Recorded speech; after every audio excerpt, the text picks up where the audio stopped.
Yeah, welcome. So in this video, we want to talk more on functions.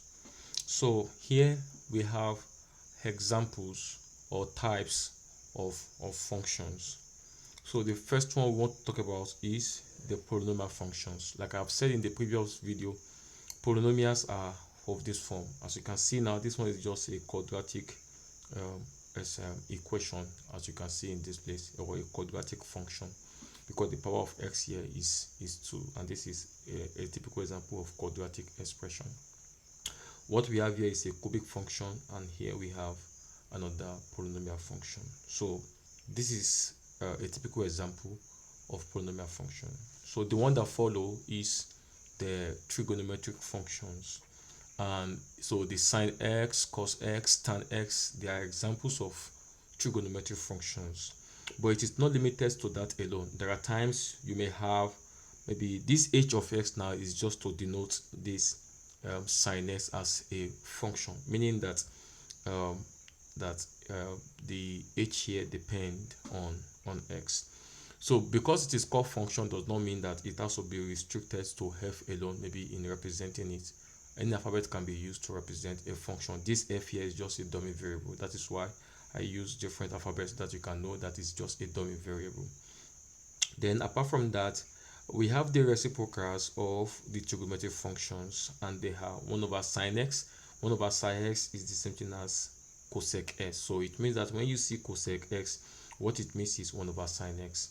Then we have sec s, which is 1 over cos x. Then we have cot s, which is 1 over tan x. So that's just, and this also as a part of the trigonometric functions. So the other examples are exponential functions, like this case, exponential function. This e here is a number called the ordinal number, which you are still going to see under logarithmic functions.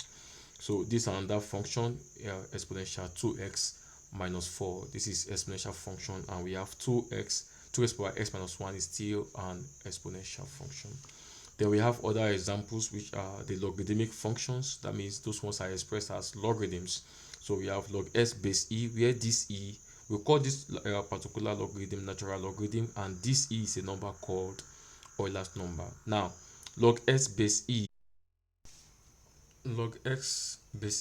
is also known as ln x. This is the meaning of ln x. Ln x mean log x base e. Please just take note of that. Then we have other functions which we call the inverse trigonometric functions, like sine inverse of 3x squared minus 1 is inverse trigonometric function, and this can also be written as arc sine. This arc sine represents sine inverse of 3x squared minus 1, as seen in this place. So it's that you use sine inverse of 3x squared minus 1 or arc sine 3x squared minus 1. Then we have other examples. So here this was just a repetition.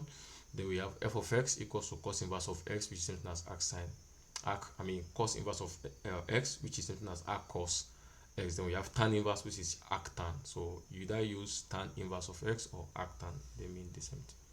So we have other type of functions. Those are the hyperbolic functions. So the hyperbolic functions are represented, they are almost like the trigonometric function, but the only difference here is that they end with h. So this one is pronounced as sin x, this one cos s, and this one is tan s.